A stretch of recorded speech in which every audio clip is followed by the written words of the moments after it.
प्रियंका, हाँ carry on Priyanka. हाँ, मैं बस इतना ही कह रही थी इस बात में कि नीतीश कुमार जी ने मन से गृह मंत्रालय दे दिया, उतनी ही सच्चाई है जितनी इस बात में सच्चाई है कि हैप्पीनेस इंडेक्स में हमारा देश नंबर 1 पे चला गया, बिहार में कोई पलायन नहीं होता और डॉलर की कोई हैसियत नहीं बची है रुपये के सामने, इतनी ही सच्चाई है। बाकी आप एक विभाग पे टिकी हुई हैं, दूसरे विभाग पे तो आइए ना।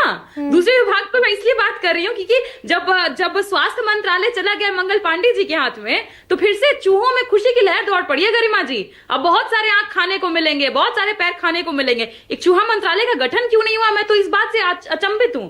और साथ ही साथ उद्योग विभाग की जरूरत ही क्या थी, क्योंकि पहले ही अमित शाह जी कह चुके हैं बिहार में कोई उद्योग लग ही नहीं सकता है, हमारे पास जमीन ही नहीं है, तो दिलीप जायसवाल जी का तो कोई काम ही नहीं है, उनको देश छोड़ छाड़ के चले जाने चाहिए घूमने के लिए, विदेश भ्रमण के लिए। और साथ साथ जितने भी विभाग बनाए गए, सिर्फ आप एक ही विभाग पे क्यों फोकस करिए, और विभाग पे आइए, चाहे पिछड़ा अति पिछड़ा कल्याण विभाग हो या SC/ST आयोग हो, इनका भी क्या काम है? क्या इन लोगों को जो मंत्री बने हैं इनकी कोई हैसियत है कि बढ़े हुए आरक्षण को 9वीं अनुसूची में शामिल करवा पाए?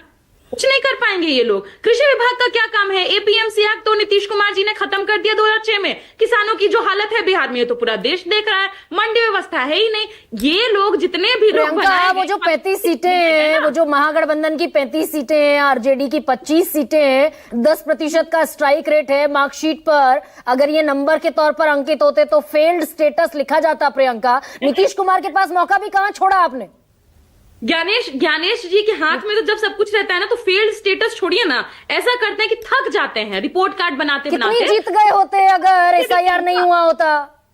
नहीं गरिमा जी, लेट मी कंप्लीट। नहीं, कितनी जीत गए होते? आप फेल और मार्कशीट की बात कर रही थी ना। जजमेंट करते करते बहुत थक जाते हैं, नंबर्स और मार्क्स एक बराबर दे देते हैं। कौशल किशोर हैं JDU के व्यक्ति, जीते हैं 1,07,811 वोटों से, सेम टू सेम वोट आ गए बीजेपी के केदार गुप्ता जी को 1,07,811। इतना थक जाते हैं कॉपी जांचते जांचते ज्ञानेश जी, सेम मार्किंग कर देते हैं। और कई सारी सीटों पर हमने पैटर्न्स नहीं देखे क्या? आपके चैनल ने न्यूज़ 4 सीटें तो आज आपने ट्वीट किया है प्रियंका, मैं वही आपसे पूछ रही हूँ। कई सारे नाम काट दिए गए हैं। SIR नहीं होता, क्लेम कीजिए ना कि कितनी सीटों पर गड़बड़ियां हुई हैं।